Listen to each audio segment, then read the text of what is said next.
यस्ता हुँदो रहेछ है गाइस। नेपालको पैसा यहाँ हेर्नुहोस्। 500 मा 800 500 मा 800। 500 मा धेरै कमिँदो रहेछ भने धेरै कमिँदो रहेछ। काठमाडौँ जाने अगाडि चाहिँ हामीले पैसा साट्न भनेर आएका थियौँ काँक्रीभिट्टामा र हेर्न सक्नुहुन्छ यहाँको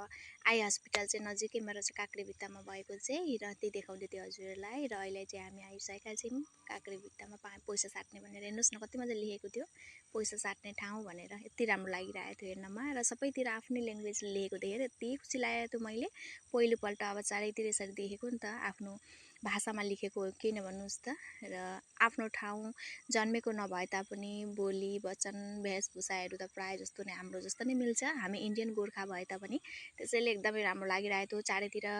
आफ्नो ल्याङ्ग्वेजमा लेखिएको देखेर र आफ्नो ठाउँ जस्तो लागिरहेको थियो कि र हामी चाहिँ यहाँ पहिले पैसा साट्न भनेर आइसकेका छौँ र काठमाडौँमा चाहिँ नेपाली पैसा मात्र चल्छ इन्डियन पैसा चल्दैन रहेछ त्यसैले हामीले चाहिँ पहिला चाहिँ पैसा साट्यौँ र 500 को 800 पाइँदो रहेछ भन्दै फुर्किरहेका थियौँ हामी चाहिँ अनि त्यसको बादमा अहिले चाहिँ हामी गएका छौँ यहाँ भएको पसलमा सुनहरूको दोकान हेर्नुहोस् न यहाँ यति मजाले राख्नुभएको रहेछ न सेक्युरिटी गार्ड न केही र पहिलोपटक मैले सुनहरू पनि यति एकै ठाउँमा एकैचोटि यति धेरै चाहिँ मैले पहिलोपटकै देखेको भन्दा पनि हुन्छ किनभने अब नेपालमा मात्र त्यसरी राख्नुहुन्छ हाम्रो यहाँ त अब त्यसरी राख्नुहुन्न हो किन भन्नुहोस् त र म त एकदमै आश्चर्य लाग्यो कि एकैचोटि यत्रो सुनै हो भनेर नि त अनि त्यही हेर्दै थियौँ अनि भाइलाई गिफ्ट पनि दिनु पर्यो यहाँ त अब सबैले सुनहरू दिनुहुँदो रहेछ भनेर हामीले पनि मुन्द्रा हेर्दै थियौँ र मैले पनि माथि लगाउने कानको अब सबै चलन छ भनेर म पनि एउटा लगाऊँ न भनेर लगाएँ र मालदिदले पनि यता माइली तिलहरी बनाउन पठाएको थियो हामीलाई र त्यो लिएर अहिले हामी चाहिँ मेची खोला पारी जाँदैछौँ पानी ट्याङ्कीलाई भनेर र त्यहाँ चाहिँ मम्मीको बडोको छोरा बिमारी हुनुहुन्छ अरे अनि त्यही सुनेर अब भेटघाट पनि हुन्छ आइहालेका छौँ भनेर जाँदै थियौँ पानी ट्याङ्की भन्दो रहेछ हेर्नुहोस् न र टमटमले चाहिँ यो मेची खोलाको बिच रोडमा रोकाइदिँदो रहेछ त्यहाँदेखिबाट चाहिँ सीमा समाप्त अरे नेपालको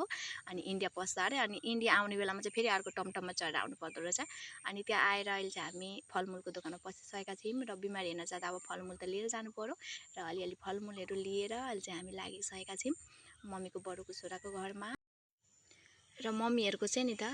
रिस्ताहरू नि त एकदम दूर दूरको मम्मीको बडोको छोराको छोरी छोरो हो यस्तो फुपूहरूको नाति हो त्यस्तोहरूको दूर दूरको रिस्ताहरू एकदमै अहिलेसम्म नै रिस्ता नै छ अब त्यस्तो खालको र अहिले हामी चाहिँ पुगिसकेका छौँ मम्मीको बडोको छोराको घरमा र आउने बित्तिकै चाहिँ मैले यो देखेर एकदमै अचम्म लाग्यो कि सबैको घरमा फेरि एकजनाको होइन कि सबैले नै यसरी सकेसमा नि त काँचाको थालबुटुकाहरू राख्नु हुँदो रहेछ र यति राम्रो लागिरहेको थियो हेर्नमा र हामीको यता चाहिँ त्यसरी राख्नुहुन्न नि र हाम्रो यहाँ चाहिँ राख्नुहुन्न कि तपाईँहरूकोतिर राख्नुहुन्छ भने जनाउनुहोस् ल र सबैजनासँग भेटघाट गर्दै हामी चाहिँ अहिले अब घरतर्फ लाग्यौँ हुन्छ त गाइस आजको लागि यति फेरि भेट्नेछु म नेक्स्ट ब्लगमा।